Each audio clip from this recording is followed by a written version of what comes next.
Friends, welcome back to my channel.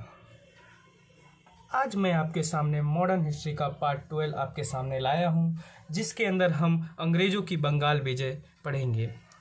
उसके अंदर आज हम नवाब शुजाउद्दीन और सरफराज खां के बारे में पढ़ेंगे। इसके पहले हमने पार्ट 11 में मुर्शीद कुली खां के बारे में पढ़ा था।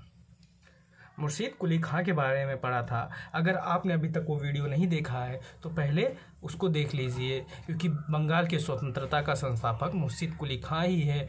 उनसे ही वहाँ से शुरुआत होती है बंगाल की स्वतंत्रता का। ये हमारा पार्ट 12 है, जिसमें हम सबसे पहले नवाब शुजाउद्दीन के बारे में पढ़ेंगे। नवाब शुजाउद्दीन कौन था? जब मुर्शीद कुली खां की मृत्यु हो जाती है तो उसका दामाद मतलब ये मुर्शीद कुली खां का दामाद है, नवाब शुजाउद्दीन, जिसका कार्यकाल बंगाल की विजय में 1727 से लेकर 1739 ईस्वी तक है। मुर्शीद कुली खां की मृत्यु के बाद नवाब शुजाउद्दीन बंगाल का सूबेदार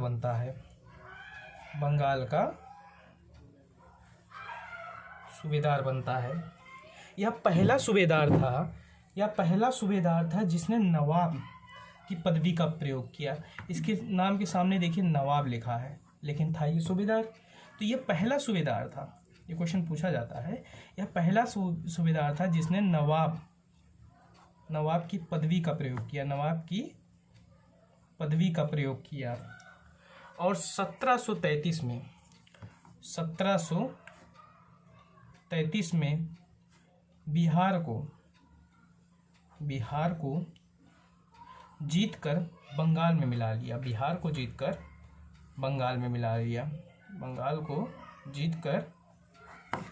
मिला लिया। और बिहार का उप सूबेदार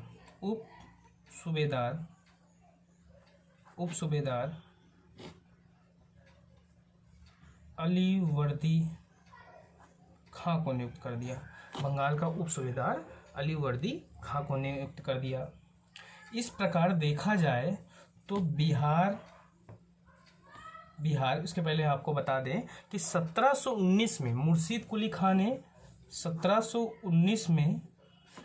कुली खां ने उड़ीसा को मिलाया था, बंगाल में उड़ीसा को मिलाया था। तो अब देखा जाए तो नवाब शुजाउद्दीन के समय उड़ीसा, बिहार और बंगाल का प्रथम नवाब शुजाउद्दीन है। उड़ीसा, बिहार और बंगाल का प्रथम नवाब शुजाउद्दीन है, क्योंकि 1719 में तो मुर्शीद कुली खां ने मिलाया था उड़ीसा को, और 1733 में बिहार को नवाब शुजाउद्दीन ने बंगाल में मिला लिया। तो ये प्रथम नवाब हो गया ये तीनों पे जिसने शासन किया। अब इसकी भी मृत्यु हो जाती है। फिर इसका पुत्र आता है सरफराज खां, जिसका कार्यकाल बंगाल की विजय में 1739 से लेकर 1740 ईस्वी तक रहता है। इसने कुछ भी खास कार्य नहीं किया, ने सिर्फ एक ही काम किया, जो मुगल दरबार जैसे मुर्शीद कुली खां ने जो शुरू किया था कि मुगल दरबार से संबंध बनाने के लिए एक नियमित कर राशि प्रदान की जाए, जिससे हमारा मुगल दरबार से संबंध बिगड़े ना और हम अपना काम करते रहें। तो नवाब शुजाउद्दीन ने भी वही किया कि हाँ ठीक है, नियमित कर राशि हम देते रहेंगे। लेकिन जब सरफराज खां आता है, नवाब शुजाउद्दीन का पुत्र, तो वो जो नियमित कर राशि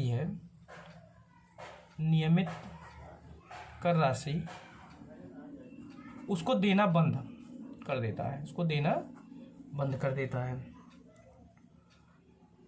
और इसका कार्य था कि सरफराज खां मतलब जो मुगल दरबार को राशि दी जाती थी नियमित कर, उसको देना बंद कर देता है। लेकिन जो बिहार का उप सूबेदार जिसको नवाब शुजाउद्दीन ने बनाया था, जिसका नाम था अलवर्दी खां, वो सूबेदार बनना चाह रहा था बंगाल का, मतलब एक छत्र बंगाल, बिहार, उड़ीसा का। तो मौके का फ़ायदा उठाता है और गिरिया के युद्ध में अलीवर्दी खां 1740 की हत्याकार खुद बंगाल का नवाब बन जाता है। गिरिया के युद्ध में अलीवर्दी खां सरफराज खां की हत्या कर खुद बंगाल का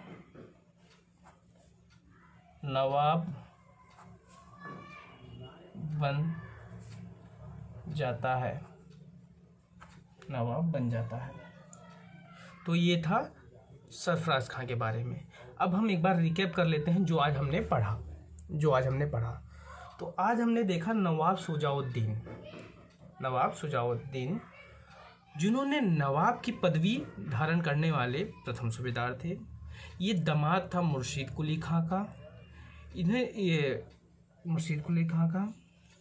इसने नवाब की पदवी धारण की और 1733 ईस्वी में बिहार को जीतकर बंगाल में मिला लिया और बिहार का उप सूबेदार अलवर्दी खां को नियुक्त कर दिया। और यह प्रथम नवाब था जिसने बिहार, बंगाल और उड़ीसा तीनों पर शासन किया। तीनों पर मतलब तीनों को मिलाकर एक छत्र शासन किया। इसके बाद इसकी मृत्यु हो जाती है। इसका पुत्र आता है जिसका नाम है सरफराज खां, जिसका कार्यकाल 1739 से लेकर 1740 तक है। इसने अपने जीवन में कोई खास कार्य नहीं किया।